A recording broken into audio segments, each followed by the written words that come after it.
Naam, sambamba na karibu mara tena mpendwa msikilizaji na mtazamaji wetu wa Amani TV Media.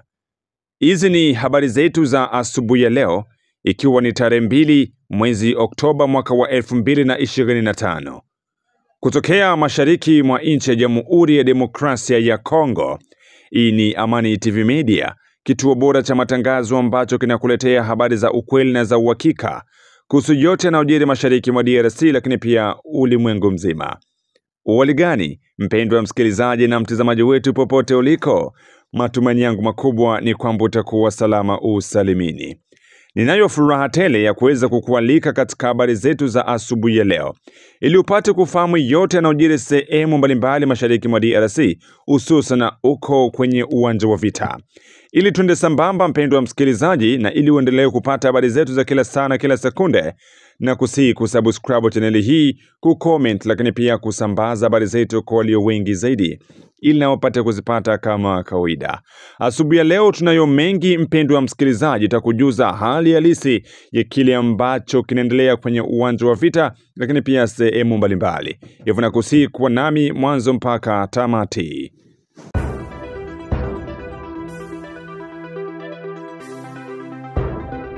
Na moja kwa moja tufungue kurasa wetu wa habari na habari kutoka uko Nzibira, ni tarafani Walungu, mashariki mwa nchi ya Jamhuri ya Demokrasia ya Kongo, jimboni Kivu ya Kusini, ambako jeshi la taifa FARDC likisaidiwa na wazalendo limetangaza rasmi mashambulizi dhidi ya waasi wa M23 na kurejesha mji wa Nzibira mikononi mwao.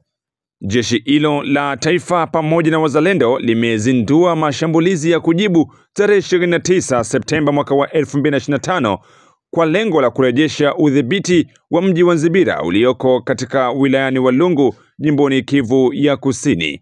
Hii ni wiki moja tu baada ya eneo hilo kuweza kuingia mikononi na kudhibitiwa na waasi wa M23. Nzibira ikiwa ni moja kati ya mji wa kimkakati unaojulikana kwa utajiri wake wa madini, uko katikati ya mapigano makali. Jeshi la Kongo linaendeleza operesheni mbalimbali za kijeshi ili kuondoa waasi maeneo hayo, ikiwa ni pamoja na mashambulizi ya ndege zisizo na urubani kwenye milima inayonikia maeneo ya Mulunga, Chirwa, Nyamarege, Mulamba pamoja na maeneo ya Kaniola. Waasi hao ambao wana silaha nzito wanaendelea pia kupinga mashambulizi hayo kwa nguvu kubwa, jambo ambalo linaendelea kuleta hofu na wasiwasi mkubwa kwa raia. Wakati huo huo, waasi wa AFC M23 wanajaribu kusonga mbele katika maeneo mengine kwenye utajiri zaidi ya madini, kama vile maeneo ya Mwenga Center na maeneo ya Kamituga. Hata hivyo, kusonga mbele kwa waasi kunakumbwa na vikwazo vikubwa kutokana na ulinzi mkali uliowekwa na FARDC kwa ushirikiano na wazalendo katika maeneo ya Chulwe, Lubimbi na Ngando, yaliyo umbali wa takriban kilomita 20 kutoka maeneo ambayo waasi wanayadhibiti. Operesheni ya jeshi la taifa FARDC pamoja na wazalendo inayolenga kukomboa maeneo ya Nzibira inawapatia faraja wakahaji wa maeneo hayo, lakini pia raia mashariki mwa nchi ya Jamhuri ya Demokrasia ya Kongo ambayo wana hamu ya kuona jeshi la taifa FARDC pamoja na wazalendo wanaanza kazi kwa pamoja kwa ajili ya kukomboa maeneo yote ambayo yanadhibitiwa na waasi wa M23. Mji wa Nzibira umeingia mikononi mwa waasi wa M23 wiki iliyopita baada ya mashambulio makali dhidi ya jeshi la taifa FARDC pamoja na wazalendo maeneo hayo.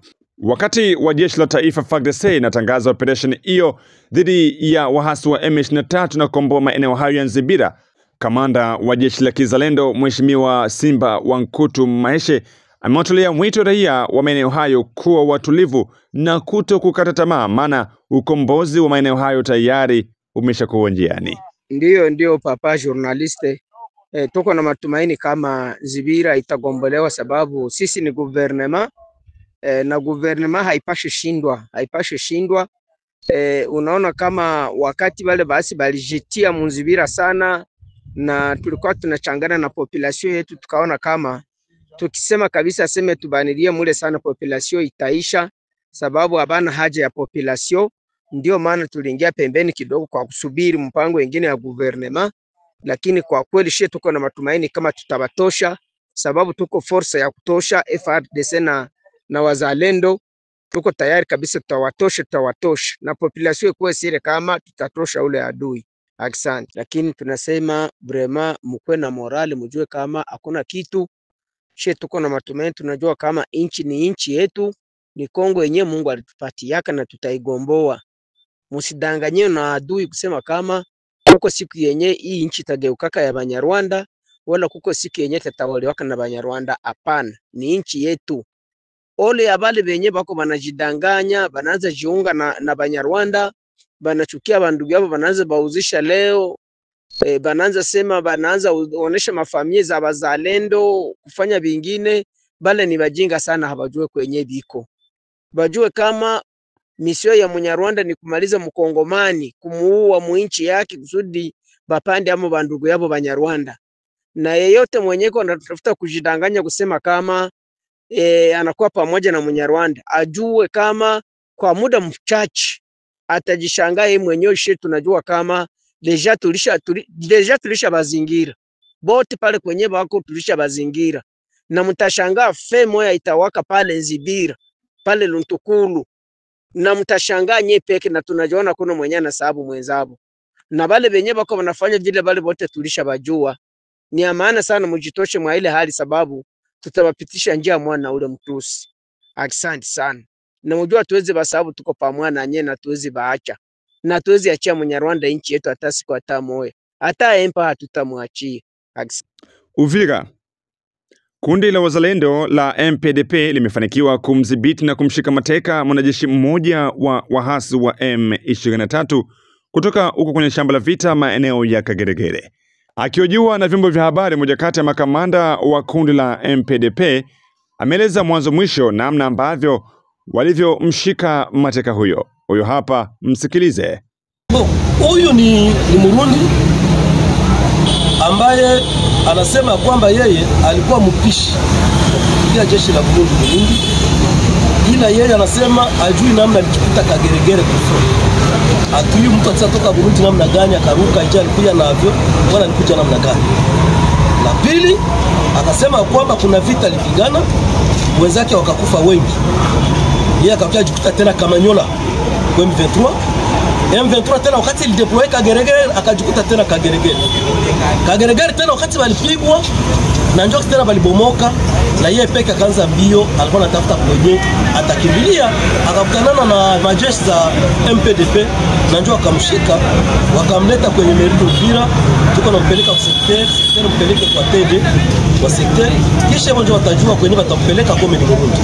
Mmekwisha kuzungumza naye na anazungumza nini? Lugha gani haswa? Ayui Kiswahili, ayui Francais, ayui Kiingereza, na hiyo ni Kirundi tu. Sasa na sisi hatujui Kirundi, lakini wakati sisi tunakamata Burundi mwenye aliingia kwa M23 automatikema, kwa sababu mnajua kwamba nchi ya Burundi ni rafiki wa Kongo sana, na ndio maana na sisi tunapaswa kuwa makini kwa adui yote wale wa Burundi mwenye kwa Kongo, tunapaswa kumshika na tunampana kwa mikono ya serikali ya Kongo. Serikali ya Kongo ndio tunampana sasa Burundi. Labda na tuseme mumemshika, je, kuna vifaa vya vita ambavyo alikuwa wakati mnamshika alikuwa navyo? Vifaa vya vita vile tulimshika navyo viko, lakini tutavisema hapa, yeye mwenyewe ndio ataenda kusema kwa atamsamisha. Ujumbe wa mwisho nikuambia kwanza raia wote wa Uvira na Kongo wote kwa ujumla kwamba wakwera siria kwamba watoto wao wazalendo na jeshi letu la Kongo wanajaa milima yote, hakuna kwenye adui atafika. Watu walale na wafanye kazi zao kama kawaida. Na neno la pili, tulikala kwa Assemblée provinciale jana wakati ya session ya ouverture ya session parlementaire ya septembre. Après tout balimaliza kazi yao, 90% wa deputy wakavuka kwenda Bujumbura. Sasa sisi wazalendo tukajiuliza swali moja. Gouverneur kuishi Bukavu. Je, ba membre ya gouvernement provincial kuishi Bukavu. Tuwa ba deputy kuishi Bujumbura. Kisa ya kwenda ishi Bujumbura ni nini? Na nikapana mfano moya. Deputy mwenye alichaguliwa Uvira akaenda kutumikia Bukavu kwa Assemblée provinciale. Mais kwa sasa Assemblée provinciale siège iko Uvira, lakini le deputy anaenda ishi Bujumbura. Kisa ni nini? Wale watu wenye walimchagula wenye kulala Uvira, ni mambuzi, ni manyama au ni nini? Ndio maana sisi kama wazalendo ambao tuna rasira security a 100% mvile yetu ya Uvira ya kwamba autorite yote mweko ndala la Burundi tusha kamata mazimio, na msiku kidogo tutatia majeshi zetu kurope Kabura hadi ku frontier. Hakuna autorite kwenda la Burundi mpaka kila autorite atafute nyumba Uvira kwenye taishi, kama na mke na watoto akiishi na watu hapa. Lakini hapana akwa nakuya usubuhi ku biro magharibi anaenda la Burundi kwenda kufanya nini? Anakimbiaka nini? Na ndio maana sisi kama wazalendo ile azimio tushaikamata ambayo hatutasema hapa kumetia saini. Na labda utuambie nini ni wazalendo, na tukisema mzalendo yani ni watu ambao wanaprone sheria tuseme namna hiyo, na nyinyi inawauzu nini? Inawauzi nini kusema mkongomani kama sheria inamruhusu kutoka hapa kwenda kulala Bujumbura na kurudi? Nini inawauzi? Ndio journalist kujua kwanza kwamba Burundi ni nchi rafiki ya Kongo, na hawawezi kataza mkongomani kwenda ishi Burundi wala kutembea Burundi. Ile ni haki kwa Kongomani.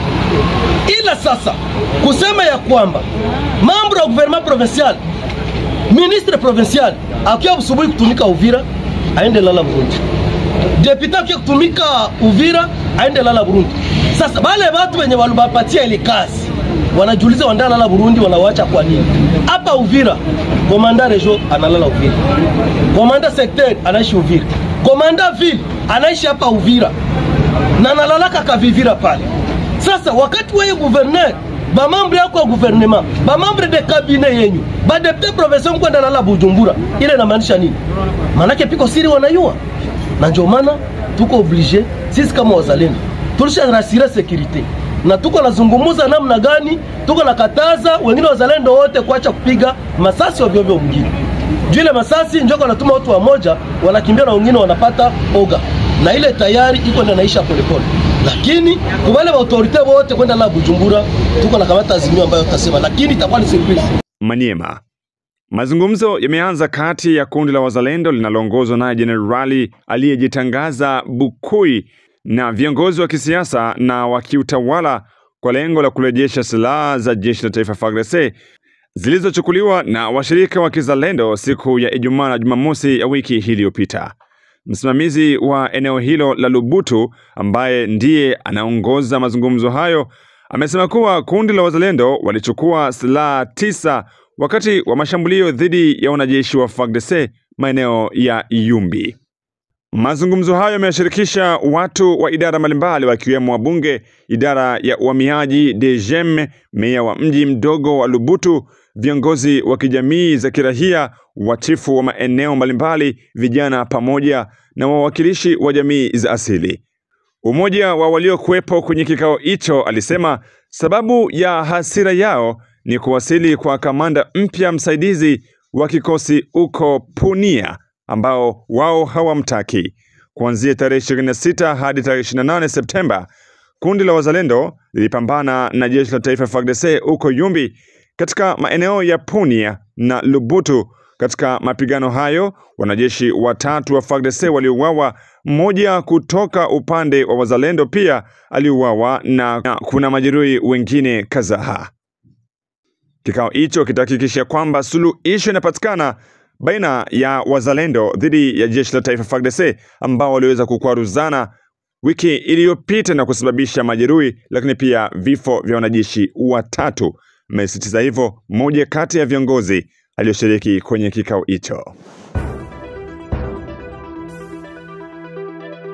Wabunge wa nchi ya Jamhuri ya Demokrasia ya Kongo wameshtumiwa na raia kushindwa kuvalia njuga swala la kupaza sauti ili kuhakikisha kwamba wanatafuta amani mashariki mwa nchi ya Jamhuri ya Demokrasia ya Kongo.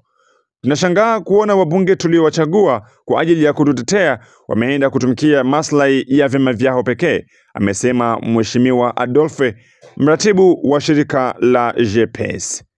Ndugu mtangazaji, sisi raia wa Jamhuri ya Kidemokrasia ya Kongo tunaendelea kuwashutumu wanabunge wetu wa Jamhuri ya Kidemokrasia ya Kongo kushindwa kutambua kazi waliopewa na raia ya Jamhuri ya Kidemokrasia ya Kongo kwa kutumikia nchi ya Kongo na wananchi wa Kongo. Tayari tumewatambua ya kwamba ni watu ambaye wameenda kutumika kumlengo ya vyama vyao.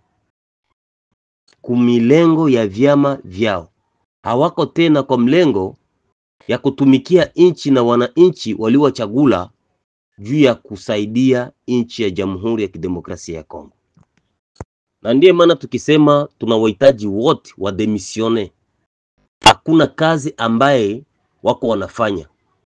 Wanatumika kwa kujitafuta kimaisha na kwa kutumika kumilengo ya vyama vyao ambaye viliowafikisha hapo. Na hawajali tena malengo au maslaha ya raia waliye wachagua. Na ndiye maana tunasema ni lazima wote waondoke. Ama sisi raia hatuwezi tena kuwatambua kama sisi tuko na wanabunge ndani ya nchi yetu. Sababu ya sisi raia kuwashutumu wanabunge ambaye tuliyechagua waende kutumikia wananchi na nchi ya Kongo. Tunawashutumu sababu gani? Kwanza, kwa kushindwa kuchukua hatua ya dharura kwa kutangaza vita na nchi ya Rwanda ambaye imetuvamia. Wakashindwa kabisa. Rwanda imevuka mipaka yake na kuingia katika nchi nyingine na kuendelesha mauaji kila siku wazi bila kufichika. Na wao kubaki kimya bila kushurutisha ama kumuitisha rais wa nchi ama viongozi wa vita na kutangaza nchi mara moja kwa kupiganisha uvamizi ambaye tunavamiwa na jirani. Baada ya kuendelesha kuwa mkongomani kwa miaka 13. Nchi ya Kongo inakwenda na ingiziwa mu makor za kutuangamiza wakongomani na nchi ya Kongo. Bila wanabunge kujua. Hayo yanafanywa na viongozi wa nchi ya Kongo. Wakienda wanaingiza nchi ya Kongo mu makor. Bila wanabunge kujua. Bila raia wenye nchi yao kujua. Na wanabunge kushindwa kuchukua hatua kama vile jicho la raia ndani ya serikali. Na ndiye maana tunasema hawafai kabisa. Wana makosa mengi sana ambaye yanaingiza nchi ya Kongo katika shida kubwa. Raia wa Kongo hatuchukie mfanyasiasa wote, bali tunachukia vitendo vinavyoendeshwa na wafanyasiasa katika nchi yetu. Kibaya tutakilaani na kizuri tutakikubali. Tumepata na hiyo mshtuko tukajiuliza, sisi wakongomani hatuna haki ndani ya nchi yetu?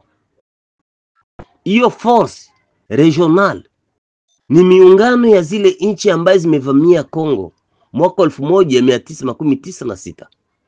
Zilibaka, zilichomewa wakongomani ndani ya nyumba, ziliua, zilifanya mabaya yote ambaye kubaliki na dunia.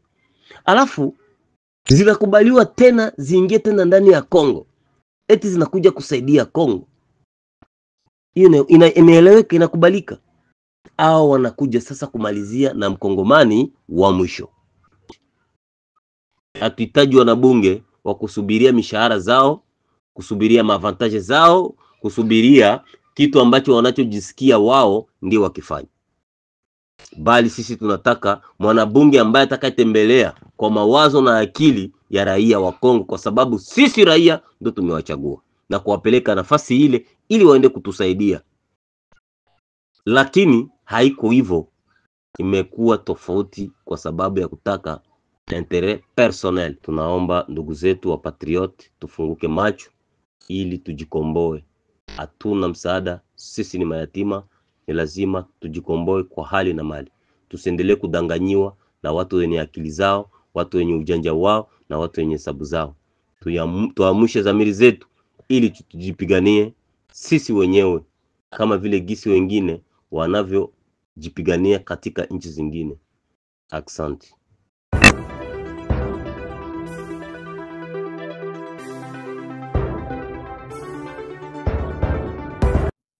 Na mpendwa msikilizaji na mtazamaji wetu, na hapo ndipo tunaweka nukta katika habari zetu za asubuhi ya leo. Shukrani kwako kwa kuwa nasi mwanzo mpaka tamati, lakini ikiwa ni mara yako ya kwanza kuweza kupitia chaneli hii, hakikisha una subscribe na comment, lakini pia unasambaza habari zetu kwa walio wengi zaidi. Na kusihi kuwa nasi tena katika habari zetu za hapo baadaye. Na kutakia amani ya Mwenyezi Mungu iwe pamoja nawe. Kwa heri.